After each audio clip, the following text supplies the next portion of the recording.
Es domingo, 20 de julio de 1969.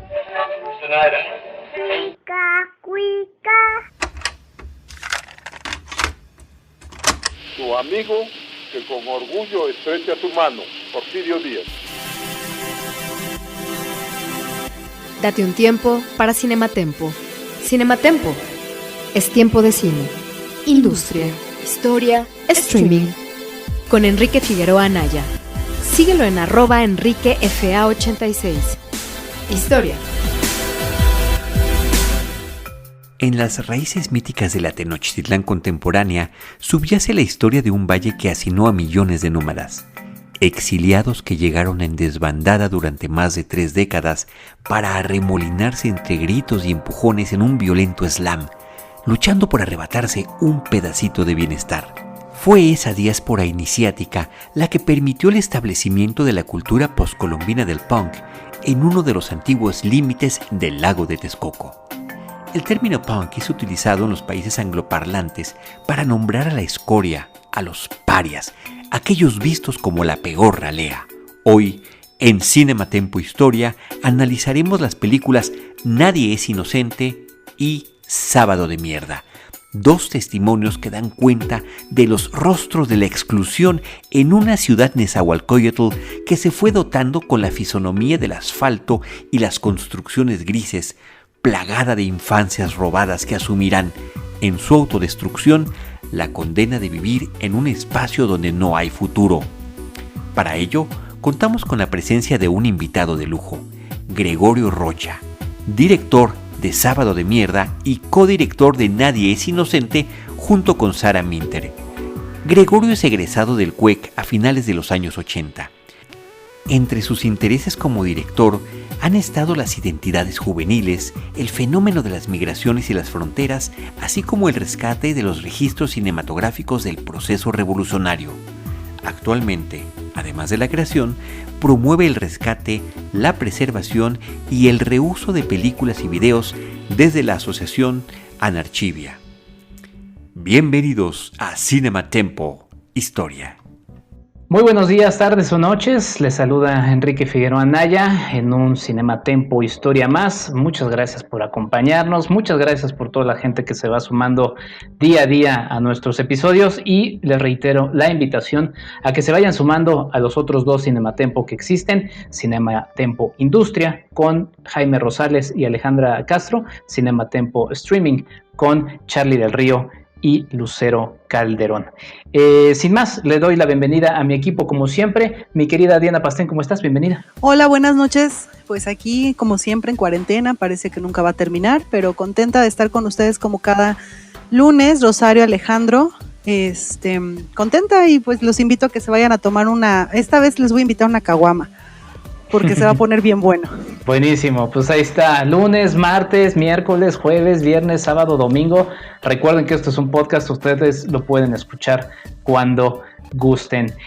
Alejandro Gracira, ¿cómo estás, Ale? Hola, pues contento como siempre, agradeciendo a las personas que nos escuchan. Y sí, pues pásenle este jacalón, de preferencia no nos den portazo, párense las puntas y éntrenle a los empujones porque ya va a empezar el mosh pit. Buenísimo, y mi querida Rosario Ochoa, ¿cómo estás? Hola, muy bien, muchas gracias. Un saludo a todos los que nos escuchan, a mis compañeros, a Diana. Y esperando que se encuentren muy bien, arrancamos un capítulo más de Cinematempo Historia. Y justamente por la temática de hoy, me gustaría que nos comentaran si ustedes vivieron el punk en México o cómo fue su experiencia o ha sido su experiencia. Comenten en las redes de Cinematempo, será un gusto leerlos. Y este programa se lo dedico en memoria de Sara Minter. Un saludo a todos. Pues ahí está Sara Minter, que es justamente la realizadora de la película principal que nos va a llevar por esta charla. Y también estaría bueno que añadiéramos la pregunta: para ustedes, ¿qué es el punk? Porque es cierto, ya con el paso de los años y con el paso de otros elementos que platicaremos en este episodio, pues ha tomado otros sentidos que quizá no son el punk. O quizás sí lo son, no lo sabemos, se los dejamos a ustedes. Para ustedes, ¿qué es también el punk? Añadiría como pregunta. Pues bueno, justo como ya escucharon en la presentación, la película que nos va a llevar por el hilo conductor es Nadie es inocente, una película de 1987 de Sarah Minter, como ya mencionó Rosario Ochoa, y también un cortometraje llamado Sábado de Mierda de 1988, aunque se filma en 1985, de Gregorio Rocha, que será nuestro invitado en la segunda parte de nuestro episodio. Pero Ale, tú fuiste quien propuso el tema, tú fuiste quien puso los materiales sobre la mesa y pues cuéntanos un poquito de ellos, también por qué la elección, y pues ya con eso vamos a arrancar la charla. Efectivamente, Nadie es inocente es una película que fue filmada a finales de los años 80 y es una mezcla muy interesante entre ficción y documental, o como ahora muchos denominan, docuficción, pero que también tiene muchos guiños con el videoarte, o al menos así me lo parece, sobre todo al final de la película. Yo creo que estamos frente a un material muy valioso por muchas razones.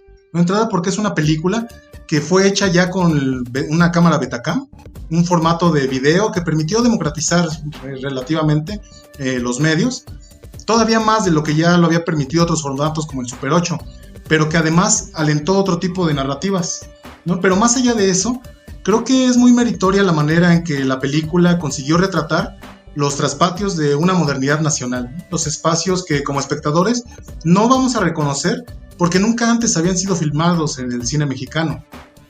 Todavía hasta los años 60, las películas nacionales a lo mucho mostraban lugares como el Puente de Nonualco como el espacio simbólico de la miseria, pero los directores le habían rehuido un poco a contar las historias desarrolladas en todo lo que eran esos cinturones de miseria, ¿no? Toda la franja fronteriza, que fue resultado de la cruda que nos dejó esa borrachera de ilusiones llamada desarrollismo. Supongo que el título de la película fue tomado ya sea de la película, de la canción de los Sex Pistols, o también de la banda de punk Escorbuto, y la trama digamos que es sencilla. Nadie es inocente cuenta el exilio de Cara, un punk del colectivo de los Mierdas, que intenta huir de una vida de frustración. Se larga a cualquier lado, y en este viaje va recordando con nostalgia muchas de las peripecias que marcaron su experiencia en Ciudad Neza. Las idas al Tianguis del Chopo, los conciertos clandestinos, las vestimentas que recogían en el basurero del bordo de Xochiaca. Pero lo que sorprende e incluso incomoda al espectador es la naturaleza de las imágenes, la estética de estos jóvenes marginales, estos estigmatizados que buscan provocar con su imagen y que encarnan la manera como se aterrizó el movimiento punk británico, sobre todo en su expresión más destroy, ¿no? Al estilo de los Sex Pistols, y esta idea del no futuro. Las locaciones son por demás interesantes porque vemos una ciudad nesa en construcción, aunque más bien parezca que está en ruinas. Esas ruinas también que le correspondieron a las sociedades excluidas de la modernidad, que ya para entonces comenzaba a verse como un sueño roto, ¿no? A nivel nacional. Pero bueno, les cedo la palabra para seguir platicando de esta verdadera joyota perdida en el océano del cine mexicano. Estamos recordándole a la gente que estamos platicando de Nadie es inocente, de Sarah Minter, una película de 1987. Rosario, tú lanzaste varias preguntas, ¿respondes algunas o por qué tema te vas? Yo de hecho quisiera complementar con Nadie es inocente 20 años después, y que disfruté también muchísimo. En lo personal, estas dos películas me recordaron mucho a otras como Los Olvidados de Luis Buñuel, o Trainspotting de Danny Boyle, o incluso Ciudad de Dios de Fernando Meireles y Katia Lund. Sobre todo esta última, pues en la película de 1986 vemos a una ciudad nesa pues olvidada, pero a la vez presente para el PRI en cuanto a tiempos de campaña. Y también, digo, ya lo habíamos mencionado entre nosotros fuera de Off the Record, que se complementa también el primer documental con Sábado de Mierda, o Un día en la vida de los Mierdas Punk, que fue el título original, de Gregorio Rocha, que va a ser nuestro gran invitado de hoy, del año de 1988. Y justamente es Sarah Minter quien haría la fotografía, y pues que además incluyen secuencias que en la primera no vimos. También creo que me gustó muchísimo la mancuerna que hacían este par de creativos que pocas veces vemos en el arte. Me gustaría también dar un poquito de contexto en cuanto a Ciudad Nezahualcóyotl. Recordemos también en los 80 primero. Recordemos también que fueron pues de mucho movimiento para México. En el 82 pues se cayó el precio del petróleo, dejando al gobierno de López Portillo con una deuda externa triplicada. En el 84, pues para ser más precisos, el 19 de noviembre, la Ciudad de México pues amanecía con la noticia de una explosión en San Juanico, una de las mayores tragedias que se han vivido en el México contemporáneo. En el 85, los que somos de los 80s o anteriores, quienes no recordamos ese terremoto de 8.1 grados Richter con el que amaneció la Ciudad de México, dejando daños en edificios y en hospitales. Y un poquito de alegría, brevemente, en el 86 se llevó a cabo el Mundial en nuestro país, pero en el 88, ya no los aburro más, se vivió un fraude electoral con el ya famoso Se Cayó el Sistema. A mí lo único que me gustaría comentar, sobre todo en la cuestión del punk, pues en México empezó como un movimiento marginal y autodestructivo, como ya lo mencionaba un poco Ale, y pues el ejemplo fue seguir a Sid Vicious, la idea que traía él un poco también autodestructiva, quien era bajista y corista de los Sex Pistols. También vamos a ver con estas bandas punketas que cuidaban mucho su territorio y utilizaban el fanzine como para distribuir sus críticas y todo lo que les molestaba. Y de hecho se llegaron a contactar con gente de otros países como Brasil. Para documentarme, yo vi Ni Dios ni Amo, solo punk, de Emilio Castillo Díaz. Y hay un personaje que se llama Martín Ferrusquilla de Mexican Perros. Comenta que en la actualidad él ve 3 tipos de punks, y los comento brevemente: el destroyer, el happy punk y los anarquistas natos, quienes estos van a ser los únicos prácticamente que sí tienen una línea de pensamiento y una visión social que en su música, su música tiene una intención política. De hecho, también mencionan un poco que pues ya va más allá de la vestimenta. No sé qué a ustedes qué les parezca. Pues pones muchos elementos que dan para hablar de muchas cosas, sobre todo estas 3 formas de punk más contemporáneas. Y bueno, se agradece mucho el contexto histórico. Ya lo habíamos platicado un poquito también en el episodio, en el capítulo 10 que dedicamos a Rita Guerrero, de los años 80, pero que bueno, sí, justamente termina siendo muy importante por lo que antecede y lo que sigue del momento que están marcando Nadie es Inocente, de esta película de 1987. Diana Pastén, sé que este tema te apasiona. ¿Qué es lo que nos quieres comentar al respecto de Nadie es Inocente de Saramago? Nadie es inocente, es una sentencia, ¿no? Y también otra frase que me gustaría recuperar es: no hay futuro, ¿no? Estas 2 frases, a mí me gusta pensar, ya se lo preguntaré a Gregorio Rocha más adelante, me gusta pensar que fueron la influencia para tomar el nombre, ¿no? Ambos de Sex Pistols, de Johnny Rotten, y pues la canción de No One is Innocent.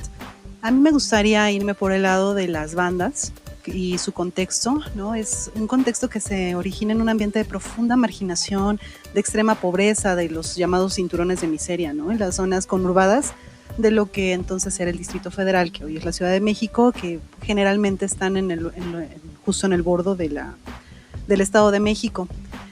Aquí en los 80s, en el momento histórico que estamos abordando, pues había una crisis económica de las que parece que siempre estamos entrando y saliendo, pero esta crisis en particular venía acompañada de movimientos artísticos, culturales, contraculturales sobre todo, pero ya no había cabida para el amor y paz de los hippies, ¿no? De la espiritualidad que había en los 70s, en los finales de los 60s.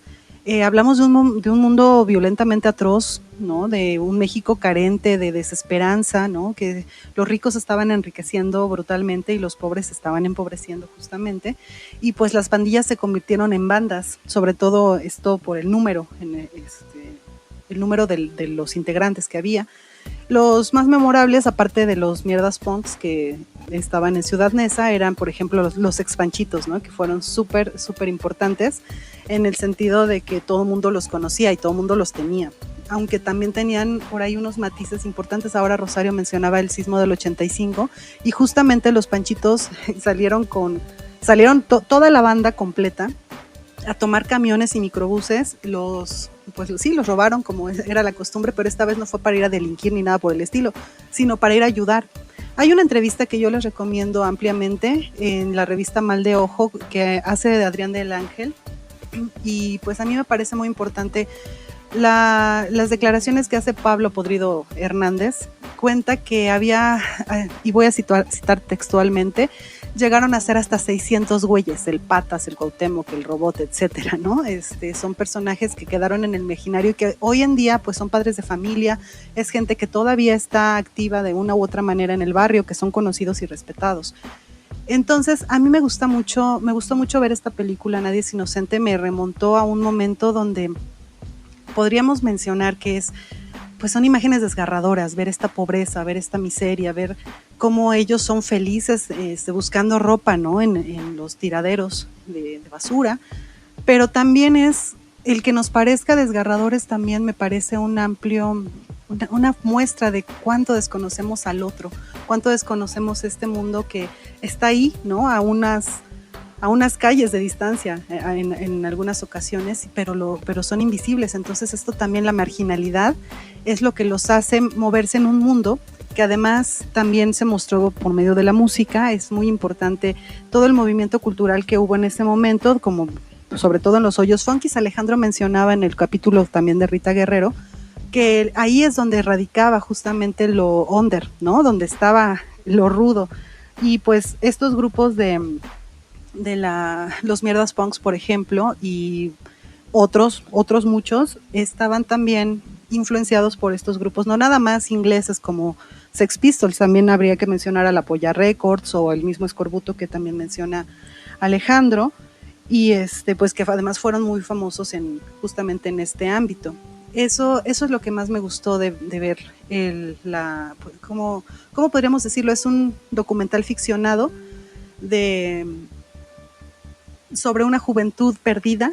En algunos ámbitos se le llama generación perdida porque pues son jóvenes que no tuvieron acceso a educación, que muchos acabaron en la cárcel naturalmente por justamente esta tendencia a la delincuencia. También me gustaría recuperar que podemos ver la importancia del graffiti como un símbolo identitario de las bandas y cómo se iban marcando las calles, y que a partir de aquí ya no puedes pasar para allá, menos que, como lo dicen en el documental, a menos que tengas una relación con los de la banda contraria, y puedes transitar pero no permanecer.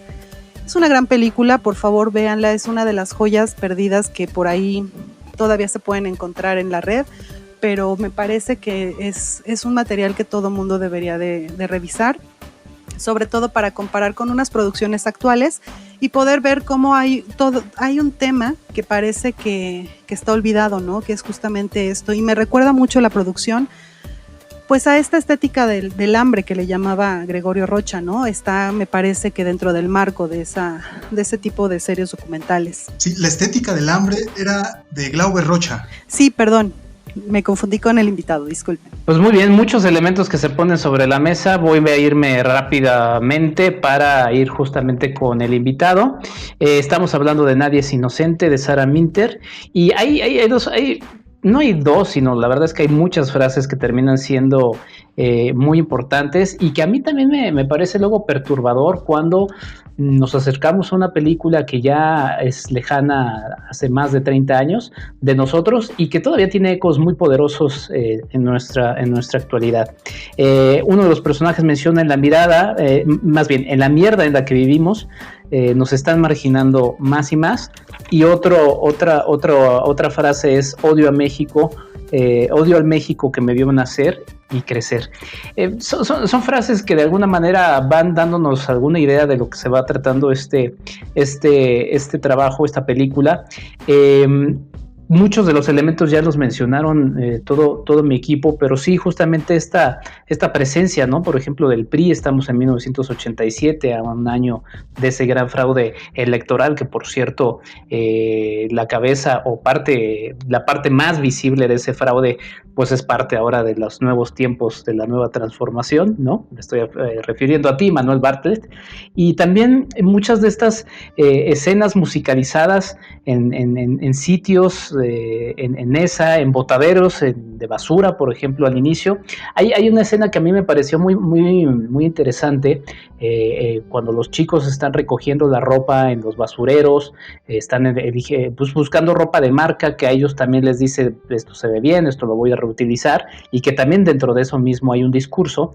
Hay una escena en la que hay un acercamiento a unos Converse, y me quedé pensando mucho, y nos dará para formular también a mí personalmente la pregunta, una de las preguntas que tengo para Gregorio Rocha, nuestro invitado, sobre cómo el capitalismo se ha hecho un poco de estos movimientos. Y bueno, pues vi en los Converse y pensé un poco en las marcas de ropa y en los famosos tenis, ¿no?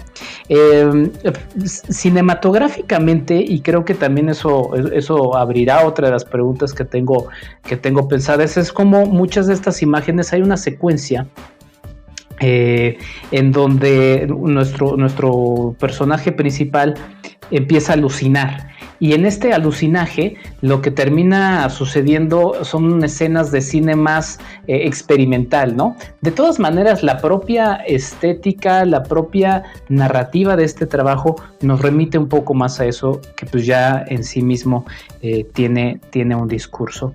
Y bueno, finalmente es una película muy, muy, muy interesante en todos estos elementos. Una película que también se presentó en el marco de abrir voces a otras que no estaban realmente presentes o representadas en ese momento, y que bueno, nos hablan de toda una época. Rapidísimo con 2 comentarios porque ya se nos fue el tiempo de esta primera parte. Diana Pastén y luego Alejandro Gracia. Sí, sobre lo que decías de estas tocadas en los vertederos de basura o en lugares, lo que pasa es que estaban viviendo un ambiente de subalternidad que fue una política de Estado el que no se transmitiera ningún tipo de rock después de Avándaro, ¿no? Se empezó a perseguir a estas bandas. Pero no hablaba de música, de la música, hablaba más bien de estas escenas de la musicalización que la propia película da con música, en este caso de los Sex Pistols o de los grupos que ya habías mencionado, no tanto de los conciertos. Ale Gracida. Sí, yo estoy de acuerdísimo con todo lo que han comentado sobre el desencanto del contexto, ¿no? Esta década de los 80 o la década podrida, como la llama Pablo Gaitán y Guadalupe Ochoa, pero brevemente me gustaría agregar algo más, ¿no? Porque hay que recordar que con el fin del milagro mexicano y esta entrada de México a un periodo de constantes crisis sexenales, ese sueño del país próspero se había desbaratado, pero también para entonces ya la generación del 68 que promovía la transformación política por medio del amor, la paz, ya estaba bien metida también en los pasillos del poder, ya se había vuelto beneficiaria de todo el padrón de cooptación, ¿no? Y frente a este panorama, la identidad punk se expresa en las periferias y reflejó no solo ese desencanto, sino un desprecio más visceral hacia el poder, porque frente a un sistema que siempre te ha condenado, pues solo queda la posibilidad de intentar dinamitarlo con la rabia, ¿no? Frente a toda esa descomposición social, a la podredumbre vil, ya no cabe la posibilidad para el amor ni para la esperanza, ¿no? A mí me gustó mucho Nadie es Inocente, porque da cuenta precisamente de esta periferia, ¿no? La periferia que alimenta la comodidad del centro, ¿no? Que en realidad de ese centro, pues solo son algunas delegaciones de la Ciudad de México, ¿no? Que como se conocía también, entonces es el disturbio funeral, ¿no? Y acá se va a los lugares de los trabajadores peor pagados para ver las nulas opciones que tienen de redención social, ¿no? Vemos estos jóvenes que hoy son los mismos que vienen a la Ciudad de México a construir nuestros edificios, a limpiar nuestras casas y oficinas, pero que no nos queremos ver en nuestras calles, ¿no? En nuestras calles de Coyoacán, de la Benito Juárez, porque no nos gusta, ¿no? Esa mala imagen. O sea, nosotros preferimos pensar esa idea, ¿no? De que vivimos en una metrópolis donde podemos salir los domingos a pasear cómodamente en bici. Y creo que Sara Minter nos hereda un acercamiento fabuloso al mundo de quienes eran nombrados por las autoridades de manera muy condescendiente como los chavos banda, ¿no? Un apelativo con el que se intentaba aligerar el problema, como si las pocas posibilidades que ofrece un entorno hostil no dependieran también de una violencia sistémica. Pues ahí está, muchísimos elementos que nos abren el apetito para nuestra entrevista con Gregorio Rocha. Estamos hablando de Nadie es Inocente, de Sara Minter de 1987, y nada más por mencionar algunos elementos que estaban por ahí, les remito a nuestro capítulo 2 de Cinematempo Historia, Memorias del Cine Cine Corregidora en otro contexto, pero ahí hay algunos elementos que Ale Gracida mencionaba. Vámonos ahora sí al corte. Ale Gracida, preséntanos la canción con que nos vamos para continuar en este Cinema Tempo Historia dedicado al punk en México. Pues vamos a escuchar una canción emblemática del momento, también se llama San Felipe es Punk, una canción del año de 1987, cantada por Polo Pepo, con Juan Hernández, también otro ícono que toca la guitarra ahí, y que es simultánea al momento en el que se estaba filmando Nadie es Inocente. Y me parece que ilustra muy bien este entorno del cual hemos estado platicando, ¿no? La colonia San Felipe es un referente del movimiento punk, muy famosa por su tianguis, que todavía existe, y que se ubica en estos límites, ¿no? En estas periferias de la Ciudad de México, Nesa y Ecatepec. Espero que la disfruten. Visítanos en cinematempo.com.mx o síguenos en @cinematempo. Curso de verano en línea Solo para niños. Introducción al cine, un taller de apreciación cinematográfica con Enrique Figueroa Anaya. Inicio lunes 6 de julio. Informes e inscripciones enrique.figueroa@gmail.com. Lenguaje cinematográfico, argumento, edición, stop motion, el viaje del héroe, antihéroes y más. Inicio de cursos 6 de julio. Informes e inscripciones enrique.figueroa@gmail.com. Solo para niños. Introducción al cine. Taller de apreciación cinematográfica.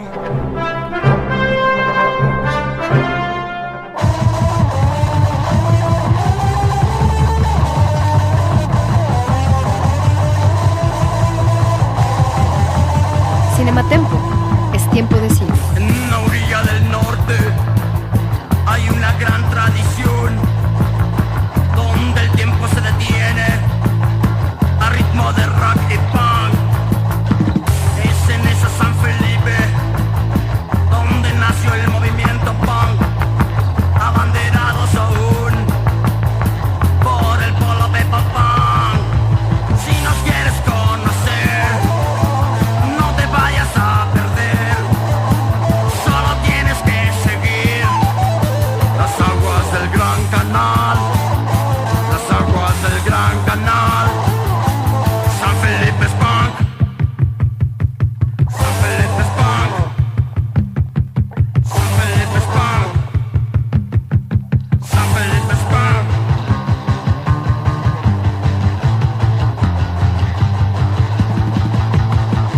Forma parte de la historia, esa colonia singular, San Felipe de Jesús, la de mayor proyección dentro del rock nacional. Si nos quieres conocer, no te vayas a perder, solo tienes que seguir las aguas del Gran Canal, las aguas del Gran Canal. San Felipe es punk y sus alrededores, San Felipe es punk y sus alrededores, San Felipe es punk y sus alrededores, San Felipe es punk. Si nos quieres conocer, no te vayas a perder, solo tienes que seguir las aguas del Gran Canal, las aguas del Gran Canal. San Felipe es punk y sus alrededores, San Felipe es punk y sus alrededores, San Felipe es punk y sus alrededores, San Felipe es punk.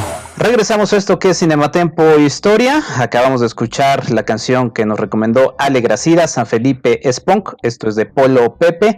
Y les recuerdo que estamos platicando de Nadie es Inocente, una cinta de 1987 dirigida por Sara Minter. Y tenemos ya a nuestro invitado, como ya lo habíamos anticipado en la introducción de nuestro episodio, pues tenemos a Gregorio Rocha. Gregorio tiene crédito en Nadie es Inocente como investigador, editor, fotógrafo y algunas cosas más, además de que también su cortometraje Sábado de Mierda pues tiene escenas en esta película. Gregorio Rocha, te saludamos Alejandro Gracida, Diana Pastén, Rosario Ochoa y Enrique Figueroa. Bienvenido, muchas gracias por aceptar la entrevista. ¿Qué tal? Muchas gracias por invitarme y espero poder ser útil y aportar algo a esta discusión sobre Nadie es inocente. Desde luego que sí. Ale Gracida, por favor, abre la presentación. Ya como comentamos, tú recomendaste el tema y seguro tienes muchísimas preguntas como nosotros también y nuestros escuchas igual. Sí, seguro, y lo que no vamos a tener va a ser suficiente tiempo. Pero qué lujo tenerte, Gregorio. A mí me gustaría que quizás de entrada nos platicaras de esta otra obra que dirigiste y que es paralela también a Nadie es Inocente y que se llama Sábado de Mierda. Es decir, ¿de dónde surge tu interés y el de Sara por retratar a los punks de las periferias de la ciudad? ¿Y cómo es que van de la mano estas dos películas? Sí, mira, más o menos en esos años, yo diría en 1984, surge mi interés por las pandillas, por las bandas. Entonces yo empecé a buscar, porque tenía interés en filmar una película de ficción que estaba escribiendo en ese año. Entonces me fui acercando a algunas pandillas más bien del poniente de la ciudad, pero con poco éxito porque era bastante difícil. Era un momento en el que había una especie de apogeo de las pandillas. Bueno, se les llamaba bandas. Estaban organizadas en Consejo Popular Juvenil, muchas. Se hablaba pues, de unas 400 pandillas organizadas. Era un movimiento verdaderamente grande que había en la ciudad, sobre todo con las pandillas del poniente, ¿no? Los famosos ex Panchitos o los Bunk. Yo hice contacto con otros, se llamaban los Agujetas Rosas del tiradero de basura de Santa Fe. Entonces era eso, era un basurero. Por casualidad, ya que está uno metido en ello, yo conocí a unos chicos que fueron a hacer un trabajo de plomería al departamento en el que vivíamos, y traían un botón que decía Sex Pistols. Eso fue lo que llamó mi atención, y ya fue que ellos me comentaron que eran de Ciudad Nezahualcóyotl, y Sara y yo ya llevábamos un tiempo trabajando juntos en diferentes proyectos. Entonces esto era algo que teníamos una especie de método para trabajar así a cuatro manos, ¿no? Al limón. Por lo general, o Sara tenía un proyecto y yo entraba en él, o viceversa. Yo en ese momento estaba preparando mi tesis para el CUEC. Yo era alumno regular en esa escuela. Y entonces, a partir de esta necesidad, que era sobre todo de ficción, ¿no? De crear un proyecto de este tipo, porque había mucho miedo, había mucha paranoia a los jóvenes, ¿no? Por el grueso de la sociedad. Y mi guión se basaba un poco en eso, en el miedo del resto de la sociedad. Yo quería explorar en ese miedo qué era a lo que se le tenía miedo. Y entonces la conexión con los mierdas fue totalmente, bueno, no se puede decir ya hoy en día que haya sido una casualidad, porque yo ya estaba buscando con este tipo de chavos contacto. Entonces, una vez que los conocimos, empezamos a practicar con un método de acercamiento a ellos, utilizando los medios. Entonces, primero contactamos con ellos visitándolos en uno de los barrios de Ciudad Nezahualcóyotl, Las Águilas. Contactamos a los más chavos, a los más jóvenes, que eran muy chavitos.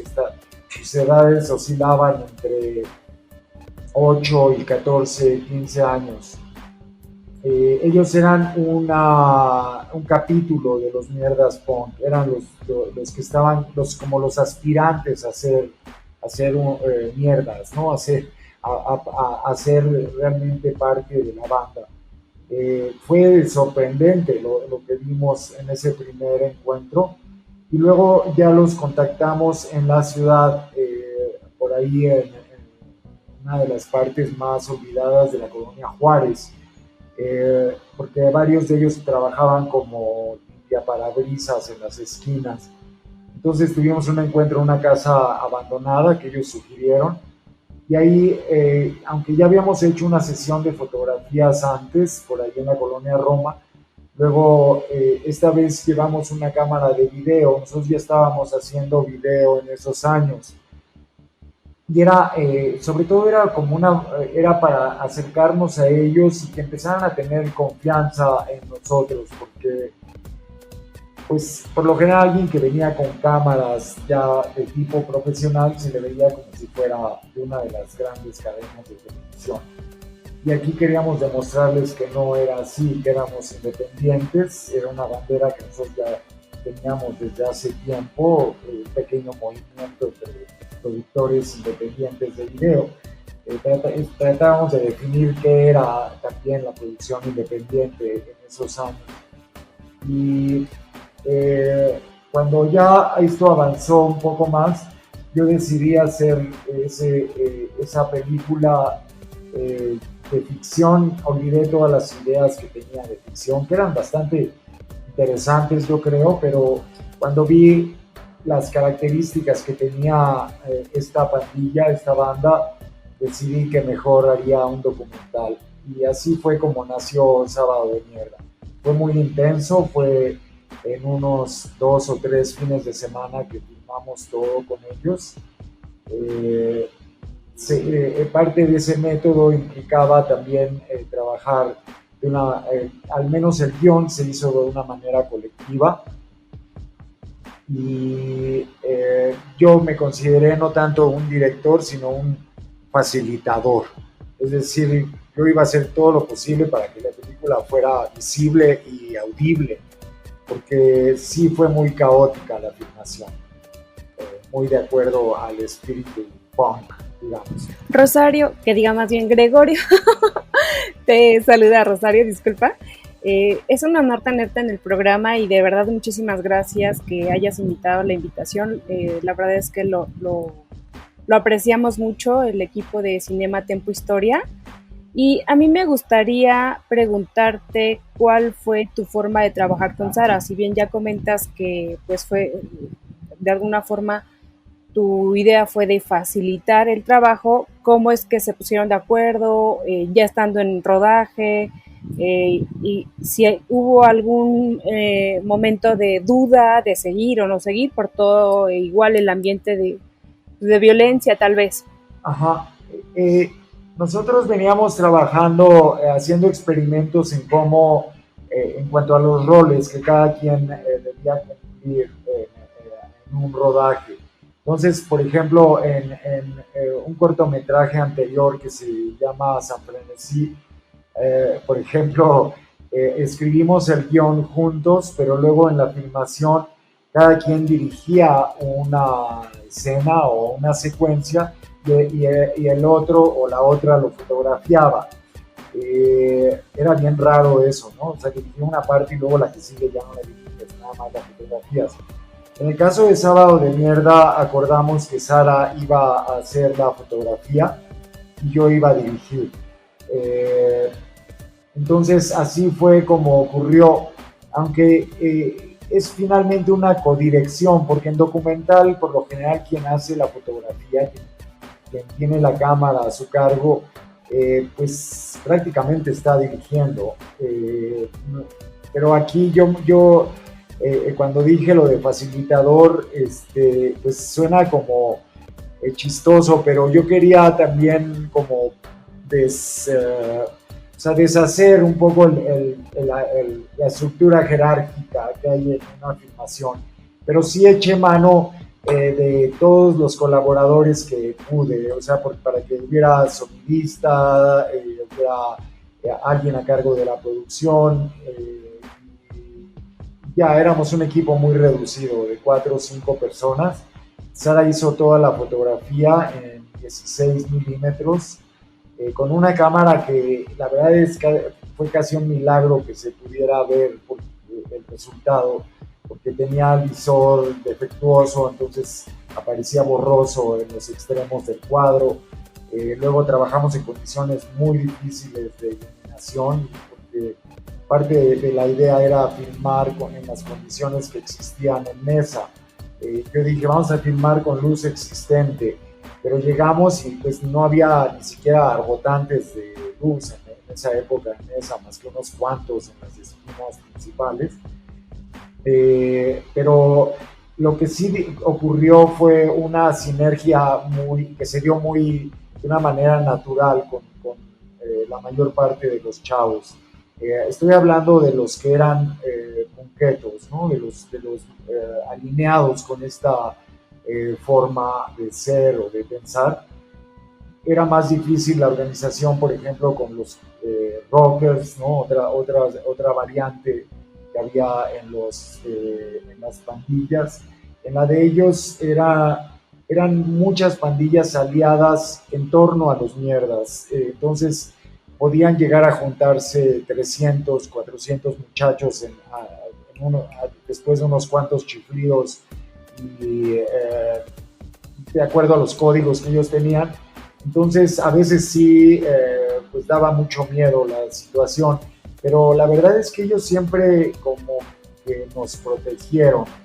O sea, se dieron cuenta de que les gustó la idea de que esa primera película fuera acerca de ellos. Bueno, fue un cortometraje y adoptaron el proyecto como suyo prácticamente. Aquí ya debo decir que lo que ocurrió fue que mi visión, mi forma de aproximarme a este asunto fue considerar a la pandilla como protagonista. Yo trataba de que no resaltaran ninguna de las personalidades de los chavos que estaban ahí, sino ver si realmente tenían una relación así más bien de tipo horizontal en su propia estructura y respetar eso a la hora de filmar. Quizás el resultado pues fue un poco superficial porque tampoco abordábamos ninguna historia personal. Fue de ahí que nació el proyecto de Sara. Sara ya entonces, y desde antes, ella tenía más tendencia, más que yo, a utilizar el video. Era todavía un medio nuevo, ¿no? El video como forma de registro. Casi no había expresiones de tipo artístico con este medio. Yo creo que Sara fue una de las pioneras, indudablemente, en México. Y entonces ella dijo, no, esto hay que abordarlo más a fondo. Entonces la película, el cortito Sábado de Mierda, se empezó a retrasar también porque yo empecé a entrar en conflicto un poco con las autoridades universitarias. O sea, yo me empecé a volver muy concreto, ¿no? También fue una influencia recíproca. Yo creo que ellos también se empezaron a volver un poco más artistas, un poco más intelectuales. O sea, que cada quien, nosotros desde nuestra trinchera, digamos, los influimos a ellos y ellos a nosotros. Entonces, Sara conectó mucho con uno de ellos, con uno de estos muchachos, el Cara, y empezó, bueno, yo todo el tiempo estuve trabajando con ella en el nuevo proyecto. O sea, continuamos yendo a Ciudad Neza todavía como un año y medio después de la filmación de Sábado de Mierda. Íbamos 1 o 2 veces a la semana a Neza, excepto yo un tiempo, porque yo luego me fui a vivir a Tijuana por una oportunidad que se me presentó allá. Sara continuó con el proyecto, con el registro. Luego yo regresé y filmamos una nueva sección para ese proyecto para tratar de ya cerrarlo, ¿no? Es muy difícil decidir cuando uno está haciendo documental, es muy difícil decidir cuándo ya está listo, ¿no? Cuándo ya se logró llegar a donde se quería llegar. Entonces tomamos algunas decisiones ya como 1 año y medio después y nos fuimos a filmar una parte ficticia o a grabar, digamos, en video con el Cara, que es lo que se ve en Nadie es Inocente, que es el viaje de Cara alejándose de Ciudad Neza hacia un destino incierto, ¿no? que ahí acaba siendo este pueblo fantasma, en donde él tiene una especie de encuentro consigo mismo y con sus fantasmas, y no puede evitar la pulsión de formar otra pandilla en donde esté, ¿no? Porque, que se daba a causa de que había ya un desencanto de varios de ellos sobre cómo funcionaba la banda, sobre qué es ser punk. Había un cuestionamiento profundo y querían ellos como volverse más radicales. Y esto es ese proceso de, digamos, de interiorización es lo que en donde explora más Nadie es Inocente, yo creo. A partir ya en ese caso de abordar una historia personal, que es la de Cara. Muy bien, Gregorio. Hola, te saluda Diana Pastén. Bienvenido a este espacio. Me encanta que hayas aceptado esta invitación. Yo quería preguntarte dos cosas. La primera es muy pequeña. La canción de Sex Pistols de Nadie es Inocente fue la inspiración para tomar el nombre. Y la segunda es, bueno, lo que yo percibo al ver esta película de Nadie es Inocente es una estética del punk muy bien retratada, o sea, desde los tenis super faro, ¿no? Las playeras rotas, los mohawks y todo lo que eso implica. Es una película que retrata un momento de la juventud bien específico y me parece que está realizado maravillosamente. Quería preguntarte al respecto. Cuando uno ve un punk, ¿no? Me pasó un poco cuando llegué a vivir a la Ciudad de México, cuando los ves, la primera impresión que puede ser pues impactante, ¿no?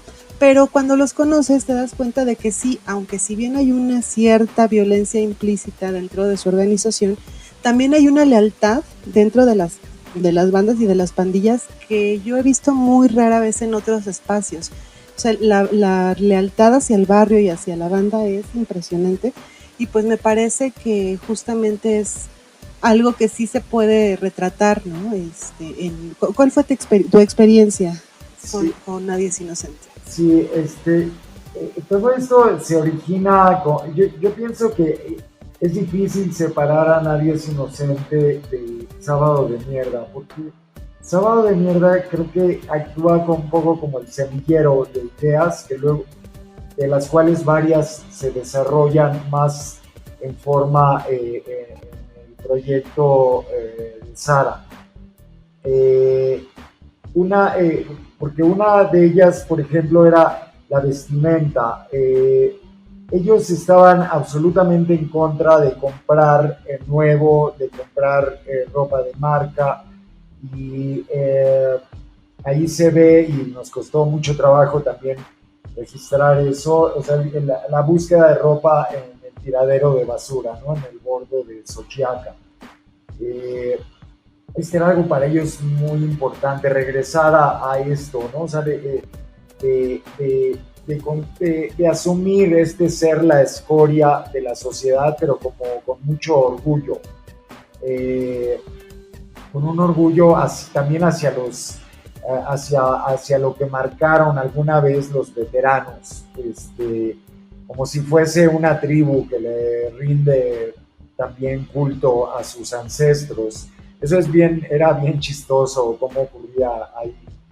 Entonces, nos fuimos dando cuenta también desde el principio que no eran tan violentos. O sea, que sí, indudablemente incurrían en la violencia, pero sí tenían consignas pacifistas, sobre todo de lograr una especie de tregua entre las pandillas de Ciudad Nezahualcóyotl. Los sentían como una misión de poder convivir de manera pacífica en alguna tocada, por ejemplo. Pero esto era bien difícil de lograr porque el punk creo que siempre ha sido un provocador por naturaleza, ¿no? O sea, su sola apariencia provoca cosas en quienes están alrededor. Es una especie de automarginación, de autoflagelación a veces para lograr provocar gestos fuertes en quienes están alrededor. Y en cambio, respecto hacia nosotros, y por ejemplo hacia Sara en particular, o sea, Sara así toda menudita, una chava, pues, tan, o sea, la personalidad que tenía era tan fuerte, la personalidad tan agradable de simpatía y de conexión con los más originales de ellos. Yo no diría con los más radicales, sino con los más originales, los que tenían una posición más clara respecto al anarquismo, respecto a cómo manejarse en una pandilla, eran los que mejor conectaban con ella. Y ella también con ellos. Entonces, ella se quedó ahí como una figura en cierta forma mítica al final, porque esto es bien interesante, que es una chava, estamos hablando de mediados, fines de los 80, o sea, no era tan común. Ahí mismo en la pandilla pues había una o dos chicas, ¿no? Mujeres, ¿no? Empezaron un poco después a darse ya pandillas de chavas, ¿no? Sobre todo también punks. Pero ahí yo creo que Sara también llegó a marcar un antes y un después en la propia pandilla, ¿no? Entonces eran muy, muy protectores con ella y conmigo. O sea, nunca nos llegó a ocurrir nada. Sí veíamos que los viernes de quincena pues había un robadero. O sea, las pandillas luego asaltaban a sus propios paisanos, ¿no? Habitantes de mesa que venían de trabajar. Y había una preocupación de ellos también por identificar al enemigo, o sea, de darse cuenta que el enemigo no eran sus propias familias, ni era necesariamente la policía del Estado de México. Pero ya no pudimos llegar a ese fondo y desarrollarlo. Hubiera sido muy interesante ya como evolución de nuestro trato con ellos y del resultado, porque así como hablo de este corto y de Nadie es Inocente, ya luego llegó otro, salió otro que se llama Nadie, ¿no? La neta no hay futuro, que sí son eslogans sacados de su subcultura, ¿no? O sea, vienen de eslogans a veces sí de los Sex Pistols o de otros. Nadie es Inocente sale de ahí. La música pues es una apropiación, porque la verdad nunca tuvimos los derechos para usarla. Nadie es Inocente. En Sábado de Mierda también aparece una que otra rola de los Sex Pistols. Esas ya son limitaciones nuestras como productores, ¿no? De no haber sido capaces de darnos cuenta que había que liberar derechos, y que de otra manera, si no, los productos audiovisuales que estábamos haciendo iban a estar un poco marginados. Aprovechando esta parte de tu respuesta, Gregorio, le recuerdo a la gente que nos está escuchando, estamos hablando con Gregorio Rocha, tanto de la película Nadie es Inocente como también del cortometraje Sábado de Mierda. Hubo también en todo este movimiento del punk el nacimiento de lo que le llamaron el do it yourself, ¿no? El hágalo usted mismo o hazlo tú mismo. Y justamente de ahí nacen varios elementos alternativos de expresión que fueron también una forma de apropiarse de la realidad que estaba presente en otro tipo de medios. ¿Cómo vivieron ustedes justamente esto en el marco de lo que se estaba estrenando en el cine, de lo que ustedes estaban escuchando en otros medios, en una década pues muy vertiginosa? Digo, lamentablemente en México parece que cada año es más vertiginoso que el que sigue, pero los años 80, por todo el movimiento social que se estaba gestando, terminó siendo también un caldo de cultivo que pues aprovecharon ustedes para estas vías de expresión que mostraron otro tipo de realidades que quizá, o más bien, estaban cerradas a lo que se estaba comentando en los medios, por así decirlo, tradicionales. Sí, así es.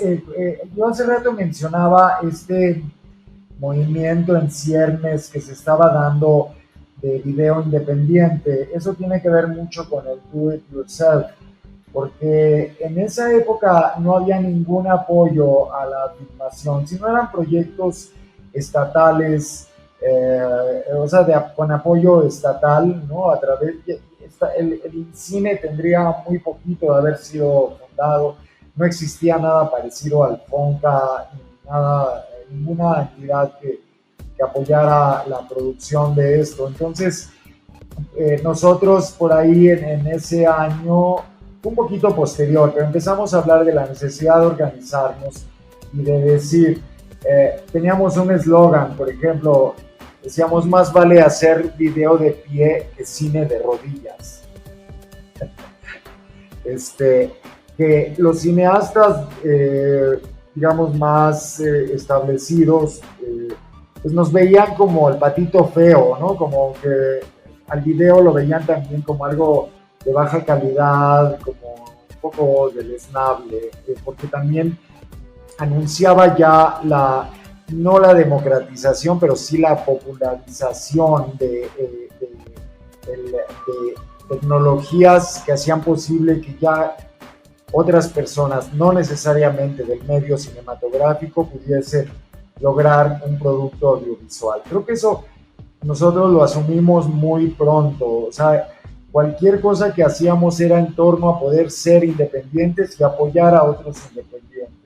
Sí hacíamos trabajo comercial, ¿no? O sea, trabajo pues a veces publicitario o para el gobierno, ¿no? Encargos, obra por encargo, pero creo que nunca olvidamos este espíritu de producir obra original en un medio en el que es muy caro producir, muy caro. Entonces, fue una manera de solucionar, o sea, de resolver esto, de hacerlo por nosotros mismos, con nuestros recursos, nuestros propios proyectos, así como los de otros. Porque en esa época también estaban haciendo lo que luego se llamó el video indígena, o sea, la apropiación de la tecnología por parte de grupos indígenas, sobre todo del estado de Oaxaca. Nosotros apoyamos también bastante lo que se estaba haciendo por ese lado. O sea, había 2 o 3, no eran colectivos, porque era más bien iniciativa privada, pero que en el fondo y un poco después acabamos conformándonos como colectivos en proyectos que quizás no duraron mucho, pero estábamos anunciando también, o sea, estábamos más bien queriendo demostrar que era posible filmar por fuera de las estructuras estatales. Los mierdas o los colectivos punks, por otro lado, pues tenían sus propios órganos, ¿no? Como los fanzines, en una época anterior inclusive al fax, ya no digas a internet. Yo no sé cómo, pero llegaban fanzines de Tokio, de Estocolmo, de Berlín, tenían contacto muy limitado, si tú quieres, pero sí tenían contacto con otros colectivos de otros países, y ellos también fueron generando diferentes proyectos de comunicación a través de fanzines o a través de radios libres, ¿no? Ahí es muy importante mencionar a uno de ellos, a Pablo Hernández, el Podrido, porque Pablo acabó siendo el cronista de las subculturas de Nesa. Pablo ha escrito unos 6, 8 libros en colaboración a veces con fotógrafos, con amigos de él, pero ha estudiado bastante estos fenómenos de culturas juveniles en Nesa, un poco, como yo decía, influido también quizás por nosotros, porque si hablamos de historia, quien ha hecho la historia, tejido esa historia de las subculturas juveniles en Nesa, indudablemente es Pablo Podrido. Es alguien valiosísimo con quien yo he seguido teniendo contacto. Entonces ese es otro fenómeno, yo creo, el que ellos pudieran, ahí todavía nosotros no teníamos esa visión ni esa capacidad de vincularnos con la comunidad, ahí hablando de la comunidad punk de Nesa, y en particular con los mierdas, pero hubiera sido bueno, ahorita ya viéndolo a distancia, haber dejado huella ahí con una idea de archivo comunitario, pero nosotros todavía no lo estábamos pensando así, todavía no llegábamos a la idea de archivo, eso fue un poco después. Estamos platicando con Gregorio Rocha sobre Nadie es Inocente y también Sábado de Mierda. Como escuchan, la entrevista es bastante interesante. Vámonos rápido a un corte y ya regresamos con más aquí en Cinematempo Historia. Visítanos en cinematempo.com.mx o síguenos en @cinematempo. Curso de verano en línea Solo para niños. Introducción al cine, un taller de apreciación cinematográfica con Enrique Figueroa Anaya. Inicio, lunes 6 de julio. Informes e inscripciones, enrique.figueroa@gmail.com. Lenguaje cinematográfico, argumento, edición, stop motion, el viaje del héroe, antihéroes y más. Inicio de cursos 6 de julio. Informes e inscripciones, enrique.figueroa@gmail.com.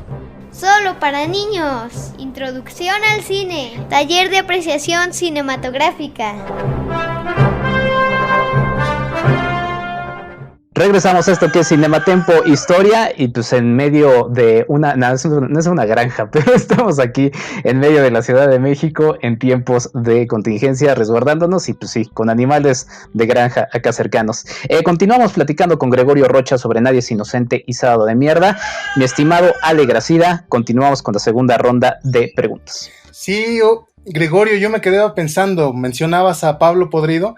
Y también hay que hacer la aclaración de que Pablo Podrido siempre te referencia como un personaje que dejó mucha huella en lo que fue el movimiento punk de Nesa. Oye, mira, yo estoy seguro que se nos van a quedar un montón de preguntas sobre la mesa, así que yo te quiero tratar de condensar un par que no me puedo quedar sin preguntarte. Y la primera es, creo que estas dos películas, tanto Nadie es Inocente como Sábado de Mierda, han logrado un reconocimiento desde hace algunos años para acá. Pero, ¿qué pasaba a finales de los 80? ¿Quién veía estas películas? ¿Cómo era, digamos, los circuitos de exhibición? Y si esto del que fuera video les permitía, digamos, llegar como a más espectadores. Y aprovechando de una vez, también incorporo otra, que sería, ¿por qué no nos platicas de la necesidad de poner en su justa dimensión la obra de Sarah Minter? ¿Y qué significa ella para la historia del videoarte en México? A ver, lo primero, no había espacios de exhibición. Empezamos a abrirlos un poco después, ya 1989 o 1990. Esto a causa de se llamó primer festival de videofilme. Aquí otra figura importante es Rafael Corquidi, que viene pues todo desencantado también del cine, digamos, el cine patriarcal, por así llamarle, y se refugia en el video y se vuelve un poco nuestro gurú. Entonces empezamos a abrir espacio, o sea, no nosotros necesariamente, pero sí a sugerencias y mucha presión que empezamos a hacer. Entonces empezaron a abrir pequeños espacios en librerías, por ejemplo, ya esto luego en museos apenas también, entonces en galerías se le empieza a dar un lugar. Era muy difícil porque también nos decían, a ver, ¿y qué es el video? Nos preguntaban, y nosotros lo definíamos a partir de una negación. Decíamos, pues no es cine, ni tampoco es televisión. Entonces, ¿qué es? Digo, pues adivina, ¿no? O sea, ve lo que se está haciendo. Entonces cabía el documental independiente, cabía el videoarte, o sea, cosas de un canal o de varios canales más complejas. Entonces, era muy difícil abrirse camino porque no se... por ejemplo, Corquidi hablaba del videofilme, y era lo que empezábamos a hacer. Por ejemplo, Nadie es Inocente es considerado uno de los primeros videofilmes. Yo luego empecé a hacer otras cosas que se llamaban videículas.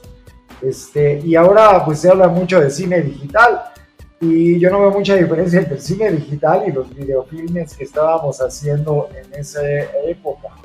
Y luego, entonces, va junto con, yo creo que el principal atorón eran los espacios, ahí es donde siempre se da el cuello de botella, no hay distribución para este tipo de materiales. Un poco después fundamos un espacio, se llamó la Sala del Deseo. Ahí abrimos brecha, digamos, en el centro de la imagen, que es un lugar dedicado a la fotografía, pero vieron con simpatía este proyecto de hacer videosalas. Entonces funcionó durante un tiempo que no pasó de 2 años. Tuvo mucho éxito, o sea, teníamos un público, no sé, de 30 a 40 personas por día. Y funcionábamos 5 días a la semana, metiendo materiales de todo el país, porque empezó también a darse un movimiento en Guadalajara, en Tijuana, en León, Guanajuato, en varios lugares. Empezamos a compartir muchas cosas, empezó a vivirse como un sueño, que luego pues decayó, aunque no decayó, se transformó en otra cosa. Pero por ahí siempre estuvo el cuello de botella. En la Sala del Deseo luego me la llevé al Centro Multimedia, cuando estaba Andrea Di Castro ahí. Tuvimos la oportunidad, por pura, digamos, tuvimos el chance de que una de las funciones de la Sala del Deseo la subimos al satélite Morelos 2. Entonces nos volvimos ya satelitales en una sola emisión, ¿no? Porque ya después de ver el relajo que causó, nos cortaron. Íbamos a hacer otra emisión más utilizando el satélite educativo, ¿no? El que utiliza la SEP. Eso yo pienso que era una buena salida en ese momento, el subirlo a satélite y veíamos a ver quién lo bajaba. Claro que quienes lo podían bajar eran instituciones que tenían un decodificador, sobre todo las telesecundarias. Entonces estos materiales, yo creo que los directivos de las telesecundarias pues se asustaron, ¿no? De ver qué cosas estábamos subiendo al satélite, al EduSat, ¿no? A ese sistema. Eso fue una coyuntura que se dio, pero que yo creo que deberíamos haber aprovechado. Porque ¿qué viene después? Viene la creación de Canal 22, pero nosotros considerábamos como un absurdo la fundación de Canal 22, un absurdo en cuanto a que se originó pues como un canal para los intelectuales de la literatura, sobre todo del grupo Nexos, digamos, ¿no? Decíamos, ¿por qué un canal de televisión de interés público se lo dan a escritores? Nunca nos pelaron. Ya éramos para entonces unos cuantos verdaderamente, o sea, no sé, 50, 100 productores de video con esta línea. Y no abundo más sobre esto para aprovechar para la segunda pregunta, Alejandro, sobre la dimensión de Sara Minter, todavía no debidamente aquilatada, yo diría. Conociéndola a ella, yo fuimos pareja casi 20 años, ¿cómo abrió camino en tantas áreas de las artes, ¿no? En fotografía, en teatro, en el diseño gráfico, en el video, por supuesto, en actuación, tanto en teatro como en cine, haciendo papeles de películas que luego hasta resultaron prohibidas. Y luego toda la parte más militante de ella, como ya más enfocada hacia el video de corte intimista, creo que se conoce también tan poco, o sea que es una figura enorme en la escena mexicana, porque posterior a su fallecimiento yo tuve la oportunidad de trabajar con todo su archivo, de digitalizar prácticamente todo lo que dejó, sus diferentes intervenciones en todas estas áreas que menciono, y te das cuenta que dan para llenar no una sino varias exposiciones, y no uno sino varios libros, porque creo que además esa década Sobre todo yo diría que en 1985 a 1995 yo la pondría, la ubicaría. Está poco documentada, creo, ¿no? Ya se ha avanzado un poco, pero no se ha hecho lo suficiente, y somos pues, todos los protagonistas de esos años, la verdad ya vamos en retirada, no solo ahorita por el COVID-19, sino porque, yo no sé por qué, pero a nosotros, a esta generación, no es cierto que yo no veo a nadie que esté pasando de los 65 años, estamos cayendo como moscas. Entonces se va a ir ahí una fuente de memoria grande, yo creo que es importante ahorita, o sea, porque es muy estimulante ver la vida de gente como Sara. Cuando ves las fotografías de ella, cualquier fotografía que le tomen en cualquier momento, es una sonrisa tan simpática, tan sincera que conmueve a quien sea, o sea, es muy atractiva. Y luego, por otro lado, este espíritu creativo también tan irreductible, ¿no? O sea, no había forma de pararla.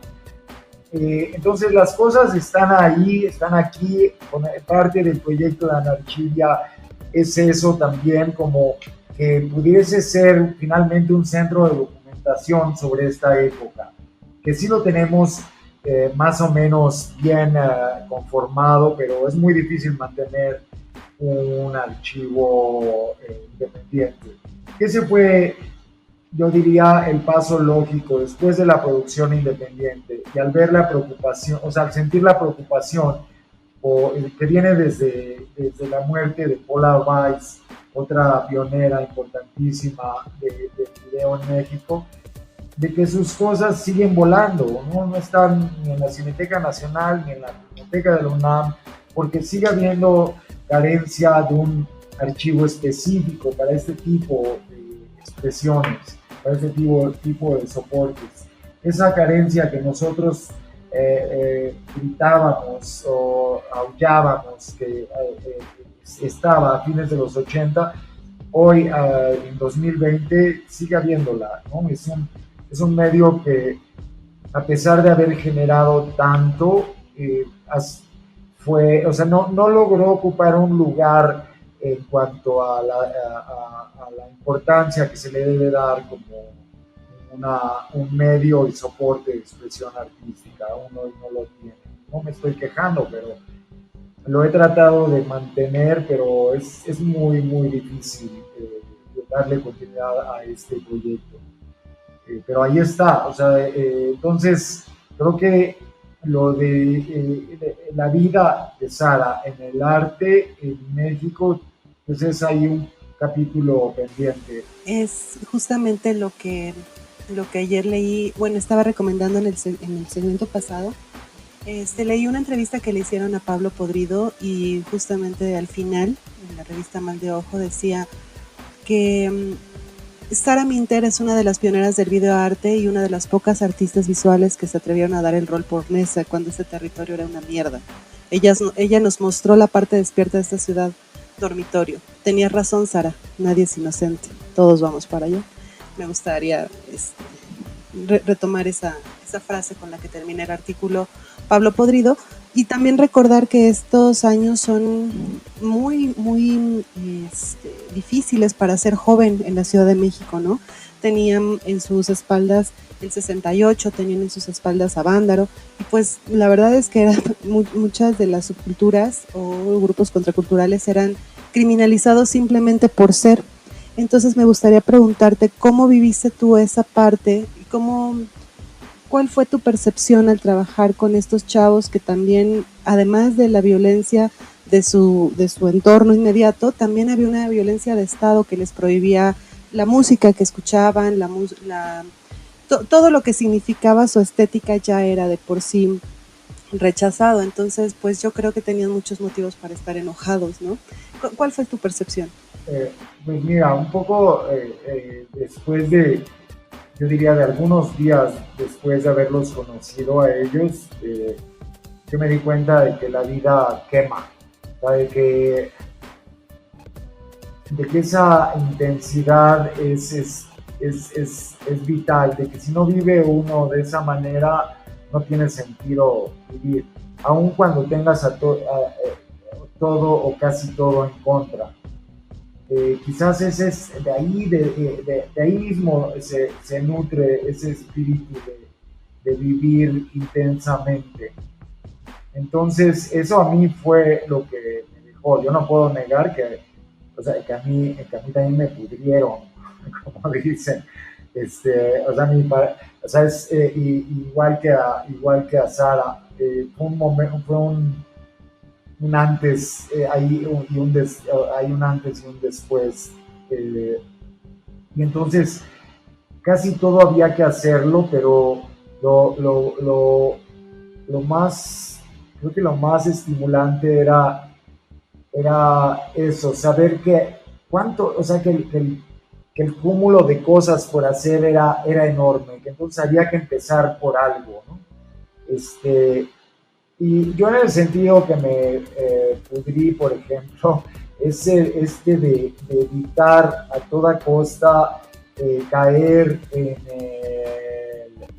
este sentimiento de autocomplacencia, ¿no? Y de seguir reproduciendo cánones y de seguir reproduciendo estructuras, pues llamémosle así, patriarcales, tanto en las relaciones con la gente como sobre todo en el cine, que eran verdaderamente patriarcales, aun cuando ya había habido diferentes aperturas en el cine mexicano para que entrara nueva gente, pero nosotros nos sentíamos más a gusto en el margen, yo creo.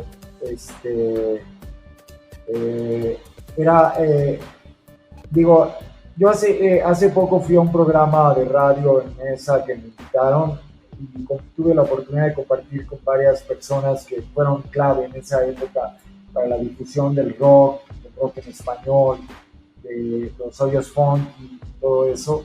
Yo entré por lo mismo que estoy aquí ahorita hablando con ustedes.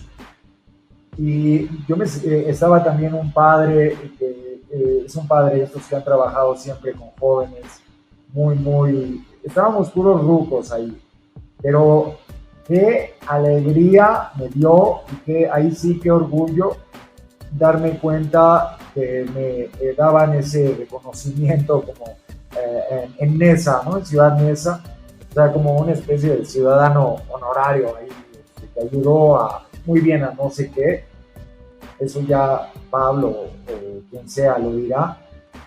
Algo que también me ocurrió después hace un poco en Tijuana, que me llamaron, oye, es que mira, tú hace 35 años hiciste esto en Tijuana, cuando nosotros todavía no sé qué. Bueno, pues esa es nuestra tarea de los artistas, de este nomadismo, ¿no? que tenemos, de enraizarnos según nuestras búsquedas y no tanto nuestros orgullos nacionalistas, ¿no? Sino más bien por nuestras propias búsquedas, porque así como yo hablo de esta afinidad que tengo con Ciudad Neza, también la tengo con Tijuana, por ejemplo. Y pues no sé, sí fue un buen momento, cuando no estaba todavía, había muy poco hecho, y nos tocó hacer un poquito para crear bases para lo que vendría después. Y ahora, bueno, están ocurriendo cambios, ahora se está desmantelando otra vez, pero no hay que tener temor a esos cambios, porque también si se está desmantelando es porque algo ya no estaba funcionando bien. Pero ahí seguimos, vamos a ver. Hablas de cambios, Gregorio, seguimos hablando con Gregorio Rocha, ya es la última pregunta. La verdad es que podríamos hacer varias series también de programas, lo decimos siempre con nuestros invitados, pero la verdad es que, pues, sea dicha, hemos tenido a gente muy talentosa, en este caso a ti, Gregorio, y bueno, la rebelión y la anarquía surgen en el punk como un antídoto contra la opresión, y me gustaría cerrar un poco con esta idea ahora que hablabas del asunto de los cambios, así como los punks pues tomaban buscaban esa libertad para mostrarse contra ese pues mundo represivo y buscando esa forma de expresión que les daba mayor libertad y que también les resultaba de una mayor comprensión para ellos. Termina a lo largo de esa década tan golpeada de los años 80, como ya mencionaba Rosario Ochoa al inicio de nuestro amplio podcast, crisis económica, terremoto y después justamente este despertar ciudadano en contra de, como decía, así como el punk lo hizo, el ciudadano también tomó estas herramientas. ¿Ves algún paralelismo en esto, también pensando en lo que te mencionaba en la pregunta anterior sobre cómo enfrentarse a este mundo caótico que los punks, a partir de de su gusto, de su relación con este género, se acercaron y le dieron mayor coherencia a su propio mundo? Pues, no lo veo parecido. Estamos en un momento muy, muy diferente. Yo creo, se parece en cuanto a que tuvimos otro terremoto todavía. Y ahorita, luego ocurre este cambio, ¿no? Hacia esta cuarta transformación, digamos, en lo político electoral, que en su momento no se dio, ¿no? Nosotros en el 1988, pues sí estábamos muchos aglutinados alrededor de Cuauhtémoc Cárdenas, y no ocurrió, o sea, ahí parecía que iba a ocurrir otra transformación en el 88. Es decir, del pueblo al poder, ¿no? Digamos. No ocurrió, y ocurrió lo que ocurrió, ¿no? Salinas de Gortari, el neoliberalismo, y pero sí luego ya vino la alternancia política y entra el PAN y se queda 12 años. Ahora, ¿qué queda hoy? Estamos en medio de de la pandemia, que no sabemos para dónde vamos. Por ahí alguien citó el otro día creo que a Mario Benedetti, que decía: cuando creíamos tener las respuestas, nos cambiaron las preguntas.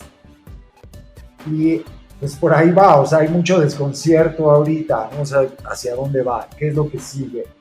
Y yo creo que ahí sí podemos regresar a una noción muy importante, que es la autogestión.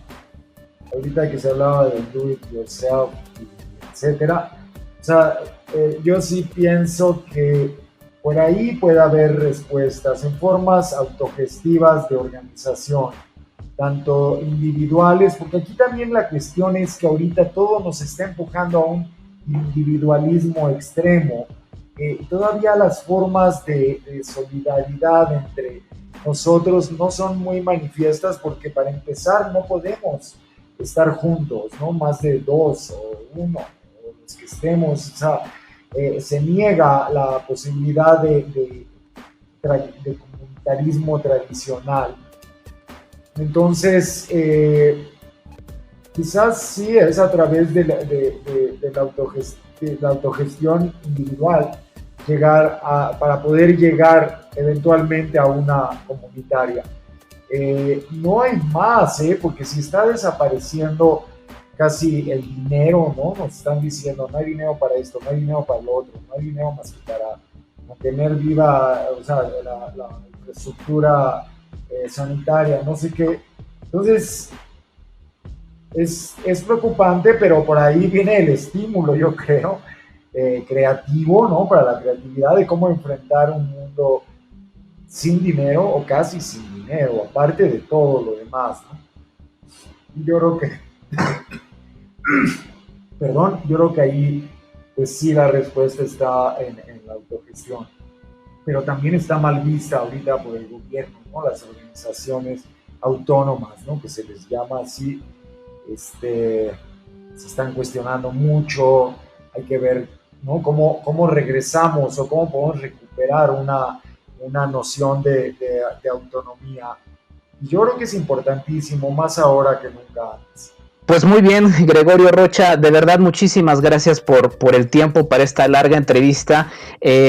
También decidimos dejarla completa porque la verdad es que es mucha información que abre aristas a muchas otras preguntas, investigaciones futuras para ahondar en el tema. Entonces, muchas gracias por estos minutos. Y Gregorio, ¿dónde podemos seguir, observar, invitar a la gente a que vea Nadie es Inocente y Sábado de Mierda?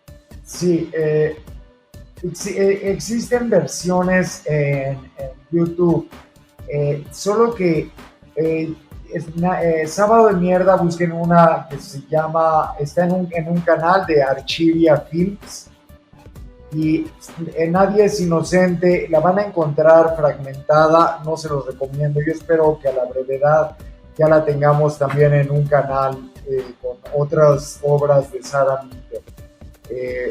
Todo esto que pasó, que ha estado ocurriendo, nos interrumpió este proyecto, pero nuestra idea es que esté alojada en un servidor de interés público y que esté disponible para toda la gente, cualquier persona interesada. Entonces yo espero que esto ocurra pronto, que si buscan Sara Minter o Nadie es Inocente, los guíe hacia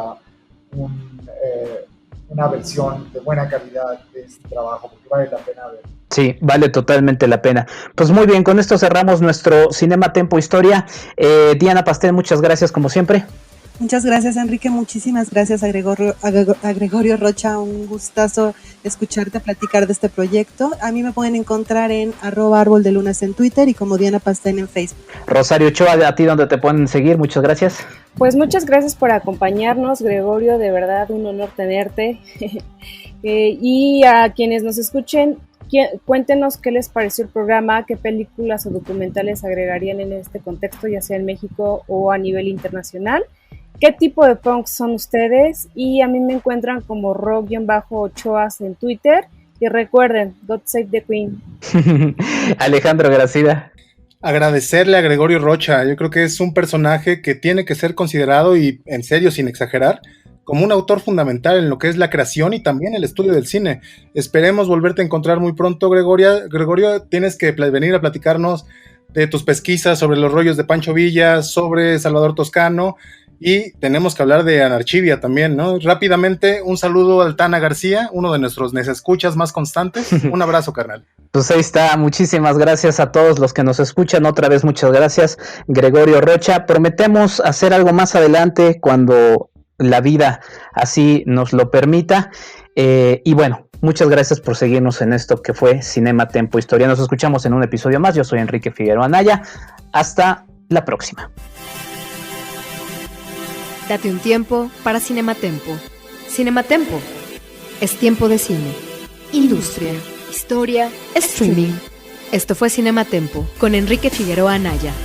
Síguelo en @EnriqueFA86. Historia. Visítanos en cinematempo.com.mx o síguenos en @cinematempo.